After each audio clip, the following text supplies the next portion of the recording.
My world came crashing down that fateful evening. The words I overheard pierced my soul like daggers, shattering the illusion I had clung to for nearly 2 decades. As I stood frozen in the hallway, the muffled voices of my husband, Carl, and my stepson, Dean, echoed with treacherous clarity. "Once Dean graduates, we can finally cut her loose." Carl's callous whisper sent chills down my spine. "She's served her purpose and we won't need her or her money anymore." Dean's nonchalant reply crushed what little hope remained in my heart. "Sounds good, Dad. It's been a long con, but we played her perfectly." Their words hung heavy in the air, a cruel reminder of the deceit that had shrouded my life for years. I stumbled back, my legs trembling, as the realization hit me like a freight train. Carl and Dean had been using me all this time, exploiting my love and resources for their own selfish gains. Memories flooded my mind. Moments I had once cherished, now tainted by the bitter truth. The first time Carl had swept me off my feet, with his charming smile and promises of a happy family life after my divorce. The way he had introduced me to his young son, Dean, and how I had embraced the role of a loving stepmother, determined to give them both the stability they craved. Little did I know, their affection was a mere facade, a carefully crafted ruse to lure me into their web of lies. As the years passed, the cracks in our relationship became more apparent, but I had chosen to ignore them, blinded by an unwavering commitment to our supposed family. Carl's subtle manipulations, his constant need for financial support under the guise of building a better future for us all. Dean's growing indifference towards me, the once affectionate child, now distant and aloof. The signs had been there all along, but I had been too naive, too trusting to see the truth. Tears streamed down my face as I retreated to the sanctity of my bedroom, my sanctuary now tainted by the betrayal that lingered in every corner. I cried not only for the life I had lost, but also for the person I had become, a pawn in their twisted game, a means to an end. As the shock subsided, a newfound determination took root within me. I would not be a victim any longer. It was time to take back control, to reclaim the dignity they had stolen from me. With quiet resolve, I began to formulate a plan, a blueprint for my liberation from the shadows of deceit that had encompassed my existence for far too long. As I lay awake that night, my mind drifted back to the fateful day when I first met Carl. It was a time of vulnerability, a period of transition after my divorce from my first husband, Jack. I was emotionally drained, struggling to find my footing in the aftermath of a broken marriage. Carl had appeared like a beacon of hope, a charming and supportive figure who promised to mend my shattered heart. With his warm smile and reassuring words, he swept me off my feet, offering the stability and companionship I so desperately craved. "Let me take care of you, Marla," he had whispered, his voice like velvet. "You've been through so much. It's time for you to be cherished the way you deserve." Blinded by his charisma and my own vulnerability, I had fallen for his act, hook, line, and sinker. Little did I know that beneath the facade of kindness lurked a master manipulator, a man driven by greed and selfishness. When Carl introduced me to his son Dean, a shy and seemingly well-behaved child, I embraced the role of a stepmother wholeheartedly. I poured my heart and soul into nurturing this broken family, determined to create a loving and supportive environment for us all. "I promise to be the best mom you could ever hope for," I had told the wide-eyed boy, pulling him into a warm embrace. Dean had nodded silently, his small arms wrapping around me with a hesitant affection that gradually grew stronger over time. Or so I had thought. In hindsight, the signs of their true intentions had been there from the beginning, but I had been too blinded by love and hope to see them. Carl's constant need for financial assistance, his insistence that I quit my job to focus on being a homemaker, it had all been part of his grand scheme. "A happy family needs a strong foundation," he would say, his eyes gleaming with what I now recognize as pure manipulation. "Let me handle the finances, darling. Your role is to create a loving home for us."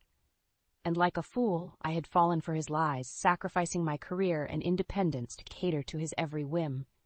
As for Dean, his transformation from a seemingly affectionate child to a cold and indifferent young man had been gradual yet unmistakable. The once loving hugs and eager conversations had given way to curt nods and disinterested grunts. "Leave him be," Carl would say whenever I expressed concern. He's just going through a phase. Boys will be boys. But the truth was far more sinister than I could have ever imagined. Dean's detachment was not a phase, but a calculated move, a part of the grand deception orchestrated by him and his father. As the memories flooded back, I felt a surge of rage coursing through my veins. How could I have been so blind, so trusting? These men, the very people I'd poured my heart and soul into, had been using me all along, exploiting my love and resources for their own selfish gains. Tears of anger and betrayal stung my eyes, but I refused to let them fall. No more tears, I vowed. From this moment on, I would fight back, reclaiming the life and dignity they had stolen from me. The scales had fallen from my eyes, and I would not rest until justice was served. In the days that followed my devastating discovery, I found myself hyper-aware of every interaction, every word uttered by Carl and Dean. What had once been mere background noise now carried weight, each statement and action a potential clue to the depths of their betrayal. It was during one of our family dinners that the first crack in their facade appeared. As we sat around the table, Carl cleared his throat, his expression one of feigned concern. "Marla, dear, I've been meaning to discuss something with you," he began, his tone sickly sweet. "It seems our finances have taken a bit of a hit lately, and I may need to dip into your savings to keep us afloat." My heart sank at his words, but I maintained a calm exterior, determined not to reveal the tempest raging within me. "Of course, honey," I lied, forcing a smile. "Whatever you need to do to keep our family secure." Dean remained silent throughout the exchange, his eyes downcast as he shoveled food into his mouth, seemingly disinterested in the conversation. Little did they know that I had already begun my own investigation, meticulously combing through our financial records and uncovering a trail of deception that stretched back years. Carl's investments and business ventures, all smoke and mirrors, designed to siphon my hard-earned savings into his own pockets. As the days progressed, the instances of their disregard for my well-being became more blatant. Carl would frequently dismiss my concerns with a wave of his hand, while Dean would openly ignore my attempts at conversation, preferring to bury his nose in his phone or disappear into his room for hours on end. "He's just going through a phase," Carl would repeat, his worn-out excuse falling flat against the weight of my newfound skepticism. It was during one of these tense silences that I stumbled upon the final piece of the puzzle, a stack of legal documents, buried beneath a pile of Carl's papers. My heart raced as I pored over the pages, my suspicions confirmed in black and white. Carl had been meticulously manipulating the paperwork, attributing my assets and investments to his name, effectively stripping me of my financial independence and autonomy. It was a calculated move, a slow and steady erosion of my resources, all in preparation for the day when he and Dean would finally cut me loose, as they had so callously put it. In that moment, any lingering doubt I harbored evaporated. These men, the very people I had loved and trusted, were nothing more than parasites, feeding off my generosity and love for their own selfish gains. As I clutched the damning documents in my trembling hands, a newfound resolve took root within me. I would no longer be a victim, cowering in the shadows of their deceit. It was time to take action, to reclaim what was rightfully mine, and exact a fitting retribution upon those who had so cruelly betrayed me. With steely determination, I began to document every encounter, every conversation, and every financial transaction. I would build an ironclad case against them, leaving no room for doubt or denial. And when the time was right, I would strike, unleashing the full force of my fury upon these traitors who had dared to call themselves family. With each passing day, the emotional and financial strain of living under the same roof as my deceivers grew more oppressive. Carl's demands for money became increasingly frequent, his excuses more flimsy and transparent.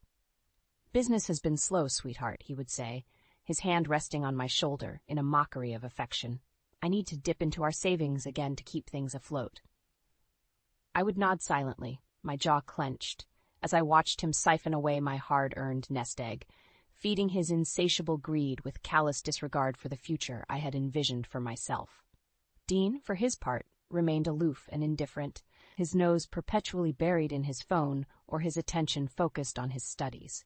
It was as if he had already written me off, discarding me like a used toy in anticipation of the day when I would no longer serve his purposes. It was during one of these tense encounters that I made a decision that would set in motion a chain of events from which there would be no turning back. Quietly, without arousing suspicion, I sought out legal counsel, determined to understand my rights and options. The lawyer's name was Jacob, a sharp-eyed man in his late 40s with a no-nonsense demeanor that instantly put me at ease. As I poured out the sordid details of my situation, his expression remained impassive, though a flicker of sympathy crossed his features. "What you're describing is financial abuse, plain and simple," he said, his voice low and grave. "But you have options, Mrs. Carter. We can help you reclaim what's rightfully yours and protect your interests moving forward." With Jacob's guidance, I began to meticulously document every encounter, every conversation, and every financial transaction.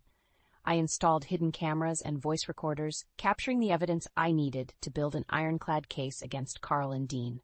The process was emotionally draining, but I persevered, fueled by a burning desire for justice and retribution. I would no longer be the meek, trusting fool they had taken me for. I was a woman reborn, a phoenix rising from the ashes of their deceit. As the weeks ticked by, the tension in our household became palpable, a suffocating miasma of distrust and resentment. Carl grew increasingly agitated by my newfound distance, his once smooth facade cracking under the weight of his own paranoia. "What's gotten into you lately, Marla?" he would demand, his eyes narrowed with suspicion. "You've been acting strange, distant." I would simply shrug, offering a placating smile that concealed the fury simmering beneath the surface. "Just tired, that's all," I would lie, relishing the flicker of doubt that crossed his features. Dean, too, began to take notice of the shift in our dynamic, his brow furrowed in confusion as he observed the subtle power struggle unfolding before his eyes. Little did they know that with each passing day, I was inching closer to my goal. The day when I would finally break free from their toxic grip and reclaim the life they had so callously stolen from me. As the countdown to Dean's college graduation loomed ever closer, I knew my window of opportunity was rapidly shrinking. It was time to finalize my exit strategy, to gather my resources and prepare for the final act of this sordid drama. And when the curtain fell, there would be no encore, only the sweet, sweet taste of justice and retribution. In the days leading up to Dean's college graduation, the atmosphere in our home grew increasingly tense, a suffocating cloud of unspoken resentment and suspicion hanging over our every interaction. Carl's demands for money became more insistent, his excuses more flimsy and transparent with each passing day. "Business is really struggling, dear," he would say, his hand resting on my shoulder in a mockery of affection. "I need to dip into our savings again to keep things afloat." I would nod silently, my jaw clenched as I watched him siphon away my hard-earned nest egg, feeding his insatiable greed with callous disregard for the future I had once envisioned for myself. Dean, for his part, remained aloof and indifferent, his nose perpetually buried in his phone or his attention focused on his studies. It was as if he had already written me off, discarding me like a used toy in anticipation of the day when I would no longer serve his purposes. Yet, beneath my calm exterior, a storm was brewing, a tempest of rage and determination that had been steadily building since the moment I discovered their treachery. With each passing day, I grew more resolute, more focused on the endgame that had consumed my every waking thought. I maintained a facade of ignorance, attending to the daily routines and chores that had once defined my existence, all the while secretly finalizing my escape plan. Piece by piece, I gathered the evidence, the resources, and the fortitude I would need to break free from their toxic grip once and for all. As the date of Dean's graduation drew ever closer, I could sense Carl's excitement growing, his eyes alight with a gleam of smug satisfaction that made my skin crawl. In his mind, the finish line was in sight, the day when he and his son would finally be rid of me, free to bask in the spoils of their deceit without the burden of my presence. Little did he know that I had been one step ahead all along, carefully laying the groundwork for his downfall with each calculated move. The night before the graduation ceremony, I lay awake in bed, my mind racing with the weight of the decisions I had made. There would be no turning back from this point. no chance for reconciliation or forgiveness.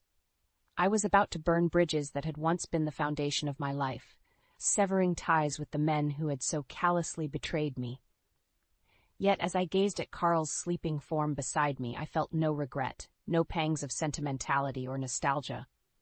The man I had once loved was long gone, replaced by a hollow shell of greed and manipulation that had stripped me of my dignity and self-worth. As the first rays of dawn filtered through the curtains, I rose from the bed, my movements silent and purposeful. This was it, the moment I had been waiting for, the culmination of months of careful planning and unwavering determination. With a steely resolve, I gathered my belongings, my heart pounding with a mixture of fear and exhilaration. This was not a retreat, but a calculated strike, a surgical strike that would leave my tormentors reeling in the wake of my departure. As I stepped out into the cool morning air, a sense of liberation washed over me, a weight lifting from my shoulders with each stride. The path ahead was uncertain, but for the first time in years, I felt truly alive, unburdened by the shackles of deceit that had bound me for far too long. And as the sun rose over the horizon, casting its warm glow upon my newfound freedom, I couldn't help but smile. The game was over, and I had won. The day of Dean's college graduation dawned bright and sunny, a cruel mockery of the storm that was about to be unleashed upon my unsuspecting tormentors. As I settled into my seat in the auditorium, surrounded by beaming families and proud graduates, a sense of calm washed over me. This was it, the moment I had been meticulously planning for, the catalyst that would set my grand scheme into motion.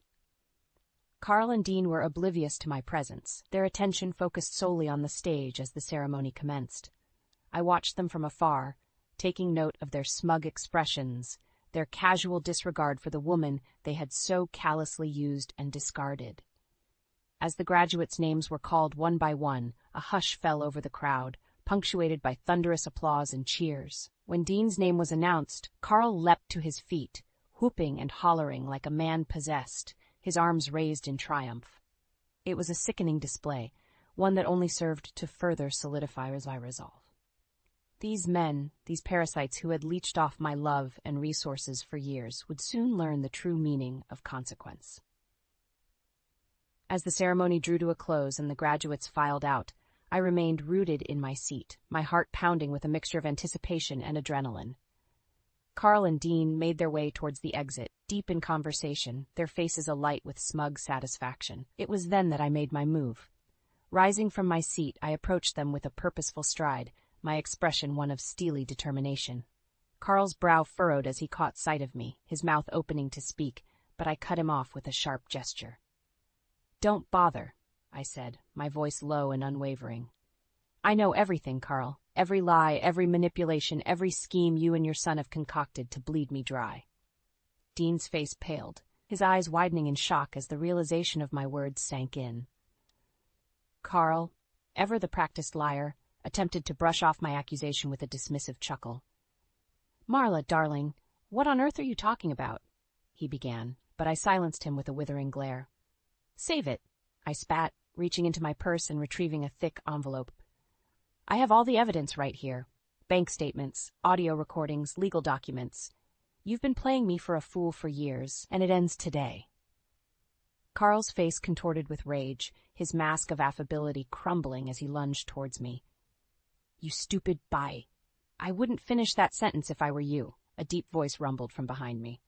I turned to see Jacob, my lawyer, flank two burly security guards. Their presence alone was enough to give Carl pause, his bluster deflating as he realized the precarious position he now found himself in. "Mrs. Carter has made her decision," Jacob continued, his tone brooking no argument. "She's separating her assets from yours, effective immediately. Any attempt to contest it or retaliate will be met with swift legal action."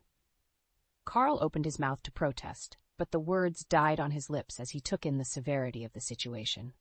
He was trapped, ensnared in the very web of deceit he had so carefully woven over the years. With a resigned slump of his shoulders, he turned to me, his eyes burning with impotent fury. "You'll regret this, Marla," he hissed. "Mark my words." But his threats fell on deaf ears. I had already won, and there was nothing he could do to stop the wheels of justice from turning. As I walked away, leaving Carl and Dean to stew in the wreckage of their own making, a sense of liberation washed over me. The shackles of their deceit had finally been broken, and I was free to reclaim the life and dignity they had stolen from me. And as the warm sun caressed my face, I couldn't help but smile. Justice, at long last, had been served. The days following my public confrontation with Carl and Dean were a whirlwind of activity. No sooner had I walked away from the graduation ceremony, leaving them sputtering in impotent rage, than the true weight of my actions began to sink in. I had burned the bridge, torched the very foundation upon which my life had been built for nearly 2 decades. There was no going back, no chance for reconciliation or forgiveness. I had exposed the ugly truth of their betrayal, and in doing so, set into motion a chain of events that would forever alter the course of our lives.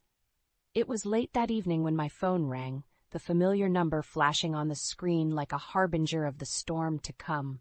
With a steadying breath, I answered, steeling myself for the onslaught. "You've made a grave mistake, Marla." Carl's voice crackled through the receiver, laced with a barely contained fury that sent a shiver down my spine. "Did you really think you could just walk away like that, after everything we've built together?" I scoffed at his words, my resolve unwavering. "We built nothing, Carl. It was all a lie, a carefully constructed facade designed to bleed me dry. But the game is over now, and I've won." His response was a guttural growl, a primal sound that betrayed the depths of his rage. "You think you've won? You stupid, naive woman, you have no idea what you've done, what you've cost me and my son." I could picture him pacing like a caged animal, his knuckles white with the strain of gripping the phone. "I'll make you pay for this, Marla. Mark my words, I'll make your life a living hell." A bitter laugh escaped my lips, the sound foreign and unfamiliar even to my own ears. "Is that a threat, Carl? Because if it is, you'd better be prepared to back it up. I have a team of lawyers and enough evidence to bury you and your precious son for what you've done." There was a moment of silence, a pregnant pause that hung heavy between us. Then a low chuckle, dripping with disdain. "You really think you've got it all figured out, don't you? Well, let me tell you something, sweetheart. This isn't over. Not by a long shot. You may have won the battle, but the war has just begun." With that ominous declaration, the line went dead, leaving me to ponder the weight of his words. Was it merely a hollow threat, the desperate bluster of a man backed into a corner? Or was there truth to his vow, a promise of retaliation that would haunt my every step? In that moment, I realized that my journey was far from over. The road ahead would be fraught with challenges, with battles to be fought and demons to be faced. But I was no longer the meek, trusting woman who had been so easily manipulated and exploited. I was a warrior, forged in the fires of betrayal and tempered by the hard-won lessons of life. And as I set about the task of rebuilding my life from the ashes of their lies, I vowed to face whatever came my way with the same steely resolve that had carried me this far. The first order of business was to sever the remaining ties that bound me to Carl and Dean, to excise their toxic influence from every corner of my existence. I reached out to mutual friends and family members, laying bare the sordid truth of their schemes and the depths of their deceit. The reactions were a mixed bag. Some expressed shock and disbelief, while others admitted to harboring suspicions all along. But one thing was clear. The facade had been shattered, and Carl and Dean were left exposed, their true natures laid bare for all to see. As word spread like wildfire through our once tightly knit social circle, the backlash was swift and severe. Friendships were severed, invitations rescinded, and the once respected father and son found themselves ostracized, cast out from the very community they had sought to exploit. It was a harsh punishment, but one that paled in comparison to the pain and suffering they had inflicted upon me. As I watched their world crumble around them, a sense of vindication washed over me, a heady cocktail of relief and triumph that left me feeling both empowered and humbled. For in the end, justice had been served, not by my hand alone, but by the collective weight of truth and consequence. And as I turned my gaze towards the future, a future free from the shackles of their deceit, I knew that no matter what challenges lay ahead, I would face them head-on, unbowed and unbroken. The months that followed my escape from Carl and Dean's clutches were a whirlwind of change and self-discovery. With their toxic influence finally excised from my life, I found myself embarking on a journey of rebirth, shedding the shackles of my past like a snake shedding its skin. I left the city that had been the backdrop to my years of suffering, trading the familiar streets and haunted memories for the promise of a fresh start elsewhere. In a new town, with new surroundings, I felt a weight lift from my shoulders, a weight I hadn't even realized I'd been carrying until it was gone. Gone were the constant reminders of my betrayal, the whispers and sidelong glances that had dogged my every step in the aftermath of my confrontation with Carl and Dean. Here, in this unfamiliar place, I was free to reinvent myself, to reclaim the person I had been before their deceit had tainted my very existence. And so, I threw myself headlong into the task of rebuilding, pouring my energy and focus into rediscovering the passions and ambitions that had once defined me. I returned to the workforce, taking a job that reignited the flames of my long-dormant career aspirations. With each day, I felt myself growing stronger, more confident, more alive. It was during this period of rebirth that the news reached me, a whisper on the grapevine that quickly grew into a roar of schadenfreude. Dean, the once promising young man whose future had been the centerpiece of his father's machinations, had dropped out of college. The reasons were murky, but the underlying truth was clear. Without my financial support, without the steady stream of resources they had so callously exploited, their grand plans had crumbled to dust. The very future they had sought to secure through deceit and manipulation had slipped through their grasping fingers, undone by their own greed and hubris. As for Carl, the once charming manipulator found himself a pariah, shunned and ostracized by the very social circles he had once moved through with such ease. His attempts to rebuild his reputation and regain his footing were met with scorn and derision, a testament to the depths of his betrayal and the enduring power of truth. In the wake of their downfall, a part of me felt a twinge of satisfaction, a vindictive pleasure in witnessing the karmic consequences of their actions. But that fleeting sense of triumph was quickly overshadowed by a deeper, more profound realization. I was free. Free from the shackles of their deceit, free from the weight of their lies, and free to chart my own course, unencumbered by the baggage of the past. It was a heady, intoxicating feeling, one that filled me with a sense of possibility and potential that I had long since forgotten. As the months turned into years, the details of my ordeal began to fade, the sharp edges of pain and betrayal softening into the hazy recollections of a life left behind. Carl, once the center of my universe, became little more than a footnote in the grand narrative of my existence, a cautionary tale, a reminder of the depths to which the human heart can sink when consumed by greed and selfishness. And yet, even as the scars of his treachery faded, I found myself forever changed by the experience, tempered by the fires of adversity and forged into a stronger, more resilient version of myself.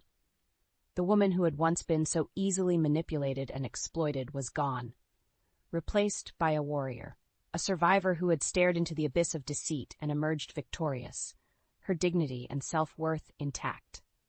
As I looked back on the winding path that had brought me to this point, I felt a swell of pride and gratitude, pride in my own strength and resilience, and gratitude for the hard-won lessons that had shaped me into the woman I had become. And as I turned my gaze towards the future, a future brimming with possibility and promise, I couldn't help but smile. For in the end, it was not Carl or Dean who had emerged triumphant, but me, the woman who had dared to stand up to their lies and reclaim her life, one courageous step at a time. Sitting in the dimly lit living room, I clutched a photo of my late husband, Elliot. The silence was only broken by the soft ticking of the grandfather clock, a constant reminder of the time that had slipped away since his passing. Across from me, Helena, my mother-in-law, sat knitting quietly. Her presence always brought a comforting sense of stability. The door swung open, shattering the stillness. Raymond, my new husband, strode in with a grin that stretched ear to ear. "Cora, you won't believe what I've found." His voice was laced with excitement. I looked up, my heart heavy. "What is it, Raymond?" "It's a mansion, Cora. A magnificent mansion. Just imagine us living there. It's only $3 million, a steal for a place like that." His eyes sparkled with a fervor that I hadn't seen before. "A mansion?" My voice was a mere whisper, disbelief coloring my tone. Raymond, how could we possibly afford that? He leaned in, his smile widening. We'll use the insurance money from Elliot. It's perfect. The room seemed to spin. That money was all I had left of Elliot. But that money, it's meant for my future security, I managed to say, gripping the photo tighter. Cora, darling, it's just money, and what better way to use it than to secure our luxurious future? Raymond's dismissiveness struck a nerve. Helena stopped knitting, her gaze sharp. Raymond, that money was meant for Cora's well-being, not for such extravagance. He dismissed her with a wave of his hand. Helena, you worry too much. It's a good investment. Cora agrees with me, right? I felt cornered, his expectant eyes pressing down on me. Memories of Elliot, our dreams and love, seemed to be fading away, overshadowed by Raymond's grand plans. Raymond, do we really need something so extravagant? My voice shook, betraying my inner turmoil. Trust me, Cora. This is our future. A new beginning, he said, his tone leaving no room for argument. I glanced at the photo in my hands, then at Raymond's eager face, and finally at Helena. Her expression held concern and a hint of disappointment. Doubt crept into my heart, a growing sense that the life I had envisioned with Raymond was slipping through my fingers like grains of sand. I tried to make peace with the decision, but the mansion loomed in my mind like a gilded cage. The following weeks were a blur of Raymond making arrangements. He seemed oblivious to my growing unease and Helena's silent disapproval. One evening, as I was setting the table for dinner, Raymond's daughter, Nora, came into the kitchen. At 17, she carried a rebellious streak that made her hard to connect with. So we're moving into a mansion, huh? She said, her tone laced with a sarcasm that I wasn't prepared for. Yes, it seems so, I replied, keeping my voice neutral. Nora leaned against the counter, eyeing me with a mix of curiosity and disdain.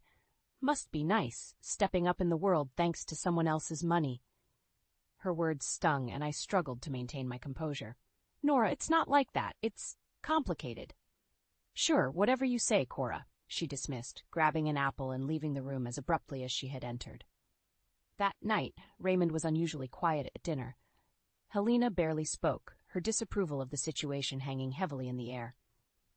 The tension was palpable. After dinner, Raymond cornered me in the living room. Cora, we need to talk about the house. There are some papers that need your signature. I tensed. Papers? What kind of papers? Just some formalities for the purchase. You know, since it's your money that's paying for it, he said casually. My heart raced. Raymond, I'm not comfortable with this. It's all happening so fast. He frowned, his patience wearing thin. Cora, we've been over this. It's a great opportunity. Don't be so sentimental about the money. But it's not just the money, Raymond. It's what it represents, I protested, my voice rising. He stepped closer, his expression hardening. Cora, you're my wife. It's your duty to support my decisions. We're doing this, and that's final. I recoiled from his words. They felt like a betrayal, a stark reminder of how little he respected me or my feelings. I lay awake that night, staring at the ceiling, feeling trapped in a life that was spiraling out of my control. The day we moved into the mansion was surreal. The grandeur of the place couldn't mask the hollow feeling in my heart. Raymond was like a child, gleaming with pride, while Helena's sadness was palpable, her usual warmth replaced by a cold resignation. I was arranging some books in the living room when Raymond strutted in, his demeanor more arrogant than ever. Cora, now that we're here, there are going to be some changes, he declared, a smug smile playing on his lips. I paused, a sense of dread washing over me. What kind of changes? Well, for starters, I think it's only fitting that you take care of the house. After all, a mansion needs a proper housekeeper, he said, his eyes gleaming with a cruel amusement. I stared at him, disbelief and anger mingling in my chest. You want me to be the housekeeper? In my own home?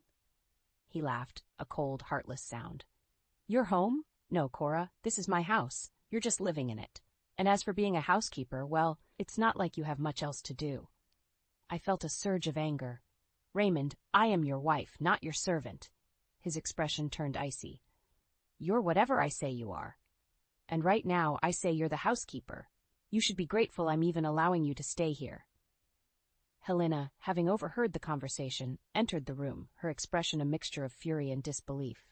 Raymond, you can't be serious. Treating Cora like this, it's inhumane. He turned to Helena, his eyes cold. And you, Helena, I don't even know why you're still here. You're not my family. Frankly, you're just a burden." The words cut through the air like a knife. I could see the pain in Helena's eyes, the insult too much to bear. We were both prisoners in a gilded cage, our dignity stripped away by a man we once trusted. That night, as I lay in bed, the mansion felt more like a tomb. Raymond's true nature had revealed itself, a monster hiding behind a mask of charm. I realized then that I couldn't live like this, not under his control. A plan began to form in my mind, a way to escape this nightmare. Revenge wasn't just a fleeting thought anymore. It was a necessity. The days that followed were a blur of emotional turmoil. Raymond's tyranny over the house grew each day, and his disdain for both Helena and me became more blatant. It was during these dark days that Helena and I found solace in each other's company, plotting our escape from this gilded prison. One evening, as we sat in the dimly lit kitchen, Helena spoke up, her voice steady but filled with resolve. "Cora, we can't live like this any longer. We need to leave, to find our own way." I nodded, feeling a spark of hope amidst the despair. "I've been thinking the same, Helena, but where would we go? Raymond has control over everything." Helena reached across the table, taking my hand. "The insurance money, Cora, we use it to buy a place of our own, a condo, something modest but ours. We leave Raymond and this mansion behind." The idea was daring, almost reckless, but it ignited a fire within me. "But the money, it's tied up in this mansion now," I said, the weight of our situation pressing down on me. Helena shook her head. "No, my dear, only a portion of it. There's still enough left. We were careful, remember? We can do this." The plan was simple yet bold. We would secretly purchase a condo, a place where we could start anew, free from Raymond's shadow. The thought of taking back control, of reclaiming my life, was exhilarating. Over the next few weeks, we moved cautiously, meeting with real estate agents and lawyers under the guise of mundane errands. Each step we took was a step closer to freedom. The day we signed the papers for the condo was a day of quiet triumph. Raymond, lost in his own egotistical world, remained oblivious to our plans. The night before we were set to leave, I couldn't sleep. The anticipation of a new beginning, mixed with the fear of Raymond's reaction, kept me awake. I knew the confrontation would be inevitable and likely explosive. As dawn broke, I packed my bags, my hands trembling with a mixture of fear and excitement. Helena was already waiting for me, her bags packed, her face determined. "We can do this, Cora. It's time," she said, her voice a mix of courage and defiance. I nodded, taking a deep breath. "Let's go. Let's take back our lives." We left the mansion quietly, slipping away into the early morning light. The future was uncertain, but for the first time in a long time, it was ours to shape. Settling into the condo felt like a breath of fresh air. Helena and I reveled in our newfound freedom, the weight of Raymond's oppression lifting from our shoulders. However, I knew this peace would be short-lived once Raymond discovered our absence. It wasn't long before my phone rang, Raymond's name flashing on the screen. Taking a deep breath, I braced myself and answered. "Where the hell are you?" Raymond's voice was a mix of rage and disbelief. "I've left, Raymond. Helena and I both have." "We're not coming back," I said, my voice steady despite the racing of my heart. "You what? You can't just leave. That house, it's in your name, the bills, everything." His voice was frantic, tinged with panic. "That's no longer my concern. I won't be a part of your twisted game any longer," I replied, feeling a surge of empowerment with each word. "You ungrateful. Do you have any idea what you've done? You'll ruin me." Raymond's voice was rising, his words laced with venom. "That was never my intention, Raymond, but I refuse to be your prisoner, your housekeeper. I deserve better, and so does Helena," I said firmly. There was a pause, and I could almost hear the gears turning in Raymond's mind. "You'll pay for this, Cora. You think you can just walk away? I'll make sure you regret this." I felt a chill at his words, but my resolve was unshaken. "I'm not afraid of you anymore, Raymond. Goodbye." With that, I hung up, cutting off his tirades. In the following days, Raymond's attempts to contact me became more desperate. He left voicemails, each more aggressive than the last, demanding that I return and fix the mess I had left behind. But I was done being his victim. Each message he left only strengthened my resolve. Helena and I started to rebuild our lives, our bond stronger than ever. The news eventually came that Raymond was facing financial ruin. The The mansion, with its exorbitant costs, had become his undoing. His social standing crumbled as the truth of his behavior, and our departure became known. I felt a mix of vindication and sadness. Raymond had brought this upon himself, yet I couldn't help but feel a pang of pity. He was a man undone by his own greed and cruelty. But this was his battle to fight, not mine.